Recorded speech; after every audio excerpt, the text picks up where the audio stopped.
Russia and Ukraine broke out under Joe Biden's incompetent leadership. But President Trump is determined to try and end this war and stop the killing. As the president has said over and over again, his strong preference will always be for peace and partnership whenever those outcomes can possibly be achieved. There is no leader in the world right now who has been more committed to preventing wars or ending them than President Donald Trump. Just look at what took place here at the White House last Friday, when President Trump hosted the Azerbaijani president and Armenian prime minister and got the two leaders to sign a historic joint declaration for peace, ending a decades-long conflict that disrupted the region and claimed countless lives. In other news, we continue to see positive economic reports across the board. Today's CPI report revealed that inflation beat market expectations once again, and inflation remains stable. Overall, inflation has run at a 1.9 average annual pace in President Trump's first 6 months in office. Prices for everyday goods continue to decline. Energy prices fell in July, including gasoline, which is down nearly 10% over last year, and propane, which is down 2.5% over last year as well. Egg prices fell once again in July and are down 20% since President Trump took office. Shelter inflation, the largest contributor to overall inflation, is at its lowest level since October of 2021. Wage growth for American workers is beating inflation once again. As inflation declines, this administration continues to be wholeheartedly committed to putting more money back into the American people's pockets. American real wages are up 1.3% over last year and have increased each month since President Trump took office. And small business optimism, according to this morning's report, has also reached a 5-month high. Ignore the panicans and trust in President Trump. That is our motto here at the White House. The America First economic agenda is working. On another matter, yesterday, President Trump took bold action to finally restore law and order right here in our nation's capital. The president declared a crime emergency in the District of Columbia, federalized the DC Police Department, and mobilized the DC National Guard to end violent crime in our nation's capital. As part of the president's massive law enforcement surge, last night, approximately 850 officers and agents were surged across the city. They made a total of 23 arrests, including multiple other contacts. Last night, these arrests consisted of homicide, firearms offenses, possession with intent to distribute narcotics, fare evasion, lewd acts, stalking, possession of a high-capacity magazine, fleeing to a lewd in a vehicle, no permits, driving under the influence, reckless driving, and a bench warrant. A total of 6 illegal handguns were seized off of District of Columbia streets as part of last night's effort. This is only the beginning. Over the course of the next month, the Trump administration will relentlessly pursue and arrest every violent criminal in the district who breaks the law, undermines public safety, and endangers law-abiding Americans. President Trump will not be deterred by soft-on-crime Democrats and media activists who refuse to acknowledge this rampant violence on our streets. He is going to make our nation's capital the most beautiful and safe city on earth, just as he promised on the campaign trail. Staying on the topic of public safety, the Trump administration continues to shatter records on border security. According to brand new numbers released this morning from Customs and Border Patrol, illegal crossings have fallen to all-time lows once again. Here were the records set in July. Again, these numbers were released this morning. The lowest monthly nationwide encounters ever, down nearly 90% from the monthly average under the Biden administration. The lowest monthly Border Patrol apprehensions nationwide ever, smashing the previous record set the prior month in June. The lowest monthly Southwest border apprehensions ever. The lowest daily apprehension average ever. The lowest single-day apprehensions ever. And for the 3rd straight month, there were 0 illegal aliens released into the country. Let me repeat that remarkable statistic. For the 3rd month in a row, not a single illegal alien was released by the Trump administration into the United States of America. This is historic. Under President Trump, this border is the most secure it has ever been. When you fortify the border, when you restore deterrence, and when you empower Border Patrol agents and our brave men and women in uniform to actually do their jobs to enforce our laws like this president has, this is the incredible result. And in the interior of our country, criminal illegal aliens continue to be arrested and removed. Here are some of the criminals arrested by ICE in just the last few days. ICE Buffalo arrested an illegal alien from Jamaica convicted of attempted murder. ICE Buffalo also arrested an illegal alien from Ecuador convicted of leaving the scene of an accident resulting in death. ICE Houston arrested an illegal alien from Mexico convicted of manslaughter. ICE Newark arrested an illegal alien from Mexico convicted of the sexual assault of a minor. ICE Dallas arrested an illegal alien from Mexico convicted of assault causing bodily injury. And already the Trump administration has arrested more than 300,000 illegal aliens in 2025. Again, more than 300,000 illegal alien criminals have been arrested in the interior of our country in the first 6 months of this administration. And despite many false reports in the media, nearly 70% of these arrests have been criminal aliens with criminal charges or prior convictions. This is success all around. This is removing the most dangerous public safety threats from America's communities and returning these individuals to their home countries. So there's been success all around. I'm sure you have a lot of questions today. I'm happy to get to them, so let's get started. And as always, we'll start with our new media seat, who is our podcast host today, Benny Johnson. Benny, why don't you kick us off, and thanks for being here. Thank you, Caroline. As a DC resident of 15 years, I lived on Capitol Hill. I witnessed so many muggings and so much theft. I lost track. I was carjacked. I have murders on my Ring camera and mass shootings. I witnessed a woman on my block get held up at gunpoint for $20, and my house was set ablaze in an arson with my infant child inside. And so to any reporter that says and lies that DC is a safe place to live and work, let me just say this. Thank you. Thank you for making the city safe, because no parent should have to go through what my family went through, having the fire department rip open their door to save their infant child. And so thank you for your work on securing this city. My question to you is this. Nancy Pelosi has attacked the president for deploying the National Guard to the city, saying that it is to cover for his incompetence. Hillary Clinton has also attacked the president for securing the city of Washington, D.C. I'd like to get your response to Nancy Pelosi and Hillary Clinton. Sure. Well, first of all, Benny, I'm so sorry that happened to you and your family. There have been, unfortunately, far too many victims of crime in this city, and I know the majority of residents in the District of Columbia agree with you. In fact, a new poll from the Washington Post I was reading this morning, this was released in May of 2024, so it's quite funny how many of you in the media agreed with what the president was saying yesterday, but now once the president says it, many of you are disagreeing with him. But this poll released by the Washington Post found that 65% of district residents think crime is an extremely serious or a very serious problem, and this was up from 56% last year. So the concern that you share with so many other residents in the District of Columbia is real, and that's why this president is taking action to address it. To get to the heart of your question, I think it's despicable that Democrats cannot agree that we need more law and order in a city that has been ravaged by violence, crime, murders, property theft.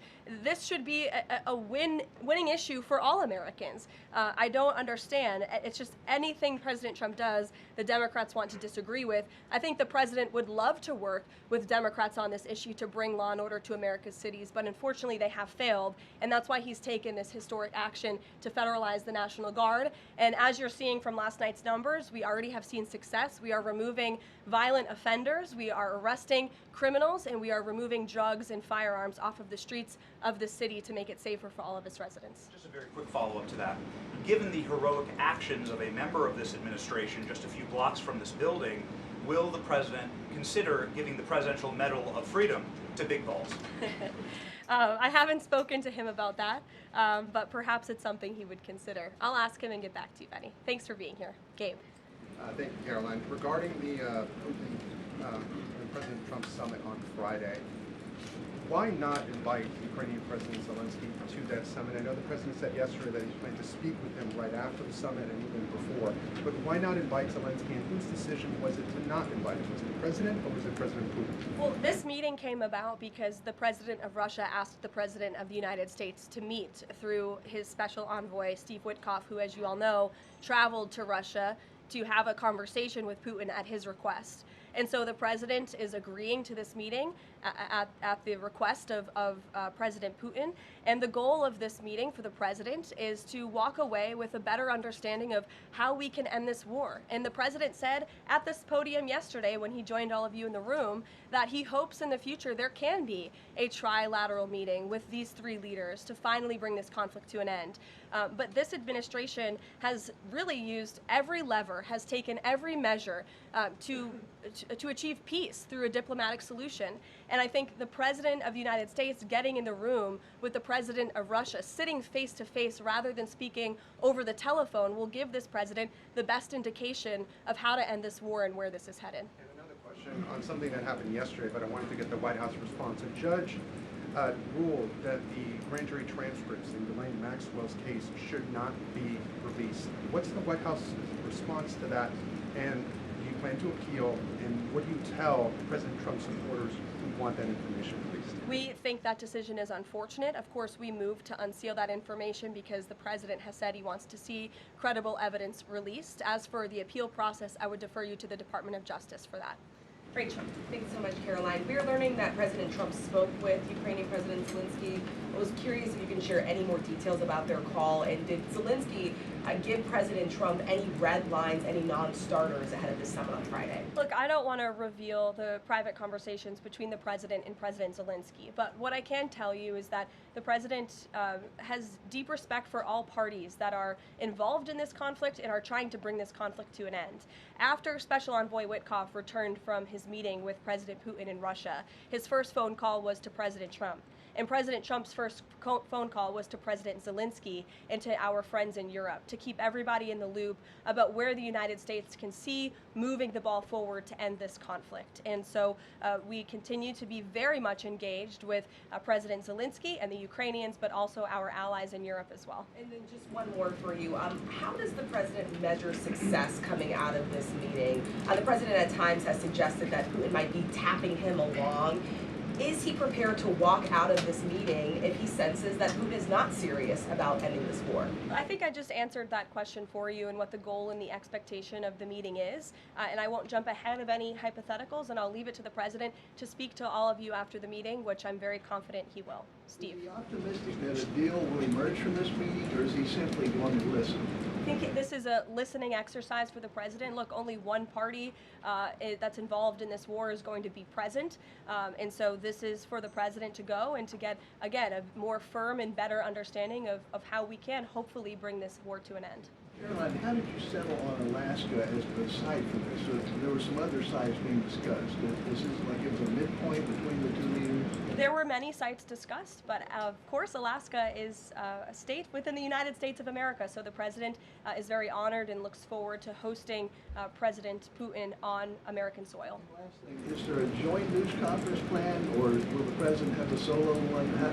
What sort of scheduling stuff? Yeah, the mechanics and the scheduling, Steve, are still being ironed out. For Friday, we're working with our Russian counterparts to put those plans into action, and of course we'll keep you all apprised on the logistical details of Friday as soon as we get them. Charlie? The president said at the podium yesterday twice that he was planning to go to Russia. Was that a verbal slip-up, or does he actually plan to go to Russia? Perhaps there are plans in the future to travel to Russia, and on Friday the president will be meeting with the Russian President Vladimir Putin in Alaska, as you know. Phil? Last week, the president said the CEO of Intel was highly conflicted, seeming to cite his past investment with Chinese companies that were doing business with the Chinese military. Yesterday, he called his meeting with that CEO a success. So what can you tell us about what the Intel CEO said to President Trump that changed his mind? The president put out a statement that you cited, Phil. I will leave it at that. He shared his thoughts on that meeting and how it went, and for any further comment on that, I'll leave it to him to make. Will the Bureau of Labor Statistics continue to put out monthly jobs reports? Well, look, what I'll tell you about the Bureau of Labor Statistics, I believe that is the plan and that's the hope, and that these monthly reports will be data that the American people can trust. As you know, the Bureau of Labor Statistics has made massive revisions after the last several reports that they have put out. And there has certainly been a decline in the quality and the reliability of data coming from the Bureau of Labor Statistics, and there's been an increase in revisions. And this president and the administration is finally tackling this problem that so many have talked about, and the president is actually doing something about it. We need to restore new leadership that we can trust. As you know, the president has appointed someone new to take over the BLS, and so we need to look at the means and the methods of how the United States is acquiring this very important data, and all of that is going to be done, and the goal, of course, is to provide honest and good data for the American people to make very important economic decisions on. Michael. Thank you, Caroline. Two questions, if I may. The president has talked about land swaps between Russia and Ukraine. Vladimir Putin says he wants Russia to hold on to Russian-occupied territory in eastern Ukraine. Is the White House at all concerned about the messaging that potentially giving over or allowing for Russia to maintain its occupied territory in eastern Ukraine, what that might say to other U.S. adversaries like China?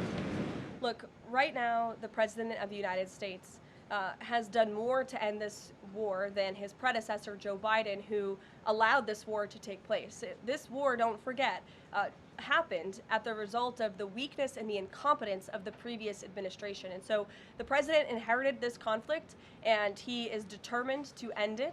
And it's a very complex and complicated situation. As for the details of the plans that have been kind of tossed back and forth, I won't get into those, and I will let the President of the United States discuss those plans with the President of Russia, with our European allies, and the President of Ukraine, Zelensky himself as well. Sure, go ahead, in the green. Thank you, Caroline. As far as the policing and security operations in DC, Speak up. Is there a timeline? Do we know what success looks like? Is it going to last longer than 30 days? And also, is there going to be an immigration enforcement aspect to this? So can you speak up a little bit? The air conditioning is bumping in here for all of you today after yesterday's heater, so we've got to stock up. You're welcome. Go ahead. Is there a timeline for the security operations here in DC? And also, is there going to be an immigration component to this, and what would that look like? Look, if law enforcement officers encounter a criminal in this city, and they are an illegal alien, of course the appropriate measures to detain and deport that individual will be taken, as they should. No city should be a sanctuary for anyone other than law-abiding American citizens, and that has been the position of this administration since day one. As for the timing, we will reevaluate and reassess and make further decisions after this 30-day period is up. But within these 30 days, our entire focus is making sure that this is the most efficient operation possible, and that we are removing as many criminals from the streets, and we are cleaning up DC as best as we can, and working with the Metropolitan Police Department to do that. I know the mayor just spoke several minutes ago. I was watching her on television, and she said that an increase in law enforcement officers on the streets will be helpful to deter crime in this city, and we look forward to working with these brave men and women of the Metropolitan Police Department to remove criminals off of our streets and to keep law-abiding citizens in the district safe. Josh. Thank you. The President weighed in on Jay Powell again today, you might have seen. He said that he's considering allowing a major lawsuit against Powell to proceed because of the, quote, horrible and grossly incompetent job he has done. Can you tell us about that? What lawsuit is he talking about? He's considering a lawsuit, and I won't speak on it any further. I will allow the president to do that himself. Is it fair to say the administration is considering suing the Fed chair over this renovation? That's what the president is saying. Has he had discussions with anyone about this, or is this just like how advanced is this right now? At this moment in time, the president is considering a lawsuit against the Fed, and I will leave it to him to comment further on it. Tamara, go ahead. We talked about, sorry, very quickly, yesterday we talked about the NVIDIA chips deal the president has struck out as well, AMD, the 15% stake that will go to the government. Do you have any detail on how that came about? The president said he asked for 20% from NVIDIA. Did he make the same 20% ask to AMD, and or is this something the administration is looking to do with other either chips or products, going forward? Is this a model it wants to build on? Well, look, right now it stands with these two companies. Perhaps it could expand in the future to other companies. I think it's a creative idea and solution. The legality of it, the mechanics of it is still being ironed out by the Department of Commerce, and I would defer you to them for any further details on how it will actually be implemented. But again, this was another idea of the president and his brain trust on his trade team to try to, get good deals for the American people and the American taxpayer. The report that China is discouraging use of the H20 to some companies. Since we're reporting that overnight there was private guidance sent to companies not banning the chip but urging them to steer away from it. I wonder if you have any response to that. I haven't read the report. I will, and we'll get you a comment on it. Tamara. Thank you. Last week, the meeting with Putin was sort of described potentially as an opportunity for a deal. Now it's a feeling out. Has there been a shift in expectations within the White House or an effort to temper expectations about what success looks like for this meeting? Well, I mean, look, I think both can be true, right? The president has always said he wants a peace deal. He wants to see this war come to an end. But this bilateral meeting is a bilateral meeting between one party in this two-party war, right? You need both countries to agree to a deal. The president is accepting this bilateral meeting with Putin on Friday, and I will let him speak further to it after it concludes about how he felt it went. Also, completely unrelated topic, regarding the president's efforts in Washington, D.C., do you have any specifics about how homeless people will be dealt with, where they would be moved to? What does this look like? I do, yes, and it's an important question, so thank you for raising it.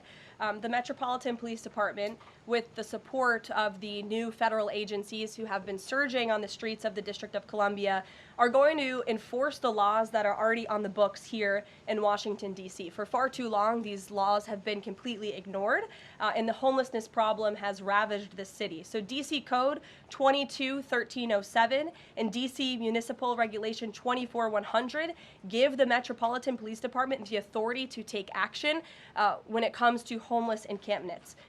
So homeless individuals will be given the option to leave their encampment, to be taken to a homeless shelter, to be offered addiction or mental health services, and if they refuse, they will be susceptible to fines or to jail time. Again, these are pre-existing laws that are already on the books. They have not been enforced, which is part of the reason for this federalizing of the National Guard to bring in this assistance for law enforcement. While we are targeting criminals and trying to remove criminals off of the streets, we also want to make DC safe and beautiful, and that involves removing mentally disturbed individuals and homeless encampments as well.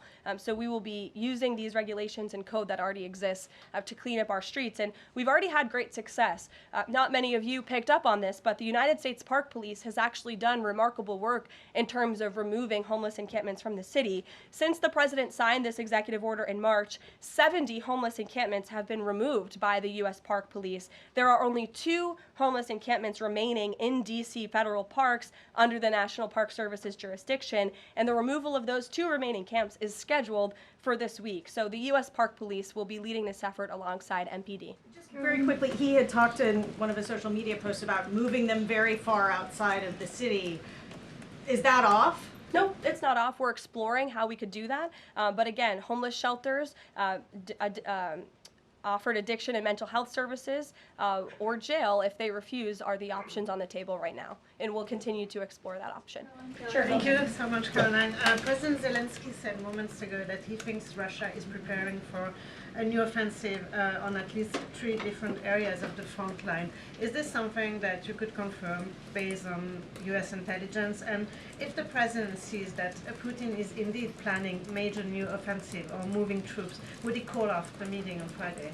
I'm not in a position to confirm or deny or comment on that intel at this time. Monica. Thanks, Caroline. My question involves Russiagate. A whistleblower alleges that then Congressman Adam Schiff approved leaking classified information to smear President Trump's image during the Russiagate scandal. Does the president plan to investigate Adam Schiff, and what would accountability look like if more information confirms this report? The president has already said he wants to see Adam Schiff held accountable for the countless lies he told the American people in relation to the Russiagate scandal. I brought Tulsi Gabbard out to this podium to talk to you about all of that, and this administration is taking accountability very seriously. As for this new FBI whistleblower report, I understand Kash Patel last night declassified a 302 FBI document showing that a whistleblower who is a Democrat, a career intelligence officer who worked for Democrats on the House Intel Committee for more than a decade, repeatedly warned the FBI in 2017 that then Rep. Adam Schiff had approved leaking classified information to smear then President Donald Trump over the Russiagate scandal. This is obviously a bombshell whistleblower report. Hopefully more people in this room will cover it as such. And I have a quote from the FBI director for all of you. He has said this: "For years, certain officials used their positions to selectively leak classified information to shape political narratives. It was all done with one purpose: to weaponize intelligence and law enforcement for political gain. Those abuses eroded public trust in our institutions. The FBI will now lead the charge with our partners at DOJ, and Congress will have the chance to uncover how political power may have been weaponized and to restore accountability." That's what the administration is focused on, and hopefully we'll see some more media reports on this whistleblower allegation. If this were reversed, if this were allegations against the president or any of these cabinet officials, I'm sure everyone in this room would cover it as such. Elizabeth, go ahead. Thanks, Karoline. After yesterday's action to federalize the DC police, is the president still interested in working with Congress to end the Home Rule Act, something you've talked about in the past? Senator Mike Lee has a bill on it. Is that something he's still interested in? The president is very much still interested in working with Congress to address many of the issues that have plagued Washington, D.C., such as the cashless bail policy, which has been a complete disaster for the city. Juvenile delinquency is another major problem in the city that Congress can address. So I know Congress is on recess right now. When they get back to work to Washington, this president looks forward to having these conversations with our friends on Capitol Hill so we can work with them to make D.C. safe and beautiful again. And again, we encourage Democrats to join us in this effort. Perhaps their approval ratings would move up a little bit if they did. I saw a new poll today. Democrat approval rating is at an all-time low, 32%. If they could just stand by the basic notion of law and order, perhaps they would see that tick up a bit, and we welcome them to do that. Dasha. Thanks, Karoline. President Trump yesterday at this podium indicated this, so has NATO Secretary General Mark Rutte, that in order for peace to happen, it is very likely that Ukraine will have to cede some land to Russia. Zelensky has repeatedly said no land for peace. That's not going to happen. Has this administration communicated to Zelensky that he's going to have to change that position? Look, I appreciate your asking that question in a different way than your colleague Michael in the back. I don't want to get into the details of these negotiations and these discussions that have taken place out of respect for where we are right now, and I'll let the president speak on it further if he wishes to. More about Israel. Sure. I know the president has had a call with Prime Minister Netanyahu recently. Netanyahu is planning to seize the remainder of Gaza City. What is the administration's position on this move by Israel's government? Look, this is an incredibly complex and complicated war that, again, was inherited by this president, by his predecessor, Joe Biden. October 7th was one of the worst days in history. We saw innocent people slaughtered, murdered, kidnapped by Hamas terrorists. This administration has taken extensive time and effort and resources since Inauguration Day in January to end this conflict. We have given many flexible arrangements backed by Israel to Hamas, and unfortunately, Hamas has never agreed. Looking ahead, I will let the president speak on where he sees this going, but this is, of course, an incredibly complex and complicated situation. The administration has made our goal clear. We want to see this conflict end. We want to see the hostages released, and we've tried. The president and his national security team have given extensive effort and time to doing that. With how Israel has used those resources and the assistance that you've provided? Look, I'll let the president speak on the further actions that Israel may or may not be taking. Alexander, good to see you. Good to see you as well, Karoline. Thank you. The Kremlin is expressing interest that Friday's meeting will move beyond just terms to end the war into improving bilateral relations. There's talk over how how they're interested in potentially restoring direct flights between Russia and the United States. Is President Trump open to those kind of peripheral conversations, or is this directly focused on ending the war in Ukraine? I think this conversation on Friday is focused on ending the war in Ukraine as far as the president's perspective goes. Those conversations, I think the president is interested in having, but his main priority right now is ending this war and to stop the killing that has gone on for far too long. You're welcome. In the back, go ahead. Yeah, two questions on the economy. So first, we've had small businesses tell us that it's not foreign exporters who are eating the tariffs, it's them. And they've held off on raising prices, but soon they're going to have to raise prices. What is the White House's message to them? The White House's message to our small business owners across the country is you have never had a better ally or friend or supporter in this White House than President Donald Trump, who is a businessman himself, who understands your concerns and who wants to restore wealth back to our country through the powerful use of tariffs. And that's what he's focused on doing, while simultaneously driving down costs. You have to remember, we are 6 months into this administration, and we had a president who had no business experience, had no idea what he was doing, and who funneled billions of wasteful spending dollars into our economy, which created the worst inflation crisis in a generation. Now this president is focused on tackling inflation, deregulating, cutting costs, cutting red tape to make it easier for small business owners to thrive. And again, the economic indicators show that we are moving in the right direction. In January, when this president showed up to the White House, the 6-month annualized core inflation rate was 3.7%. Today, 6 months later, the 6-month annualized core inflation rate is 2.4%. So we are trending in the right direction. Moving forward, since President Trump took office, for another 6 months, inflation will be tracking at 1.9% at this trajectory. You look at grocery prices, they fell, energy prices fell, fuel oil fell, ship fares fell, propane fell, butter, margarine, eggs, non-prescription drugs. You go through the list of items that are falling. And then I would also point to that report this morning showing that small business optimism has reached a 5-month high. So look, we inherited an economic mess from the previous administration, but this administration is focused on fixing it every day. And part of that is signing the largest tax cuts into law to put more money back into the pockets of these small business owners. Just on the BLS, they collect the inflation data, obviously. If the jobs data is not reliable, should Americans trust the inflation data? Well, look, the jobs data has had massive revisions. We want to ensure that all of the data, the inflation data, the jobs data, any data point that is coming out of the BLS is trustworthy and is accurate, which is why the president has restored new leadership at the BLS. Sure, go ahead. Yeah. Okay. Hi. Thank you. So Gavin Newsom has said that California is going to sue in response to the government's demand for $1 billion from UCLA over the DOJ's anti-Semitism findings.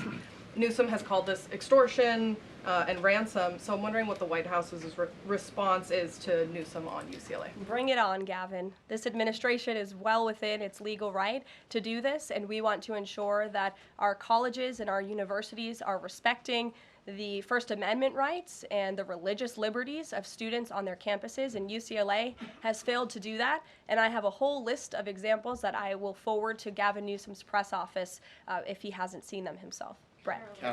Thanks, Caroline.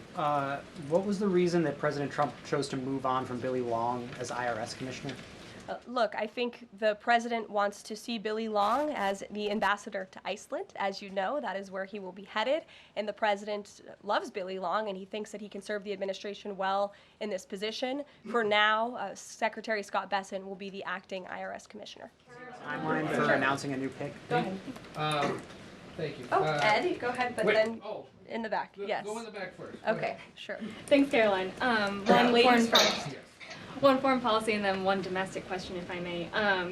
There are roughly 30,000 children from Ukraine who have reportedly been abducted and are kind of dispersed around Russia. They've been showing up on these websites for adoption.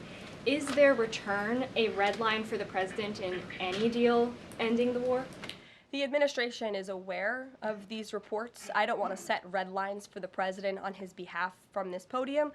However, the president did encourage Ukraine and Russia to speak directly to one another in terms of these humanitarian issues. And we have seen progress. You have seen prisoners of war swapped between these two countries as a result of these direct talks, as well as children, and that remains a concern, but it's one that Russia and Ukraine need to iron out together, which is why this president has encouraged them to speak.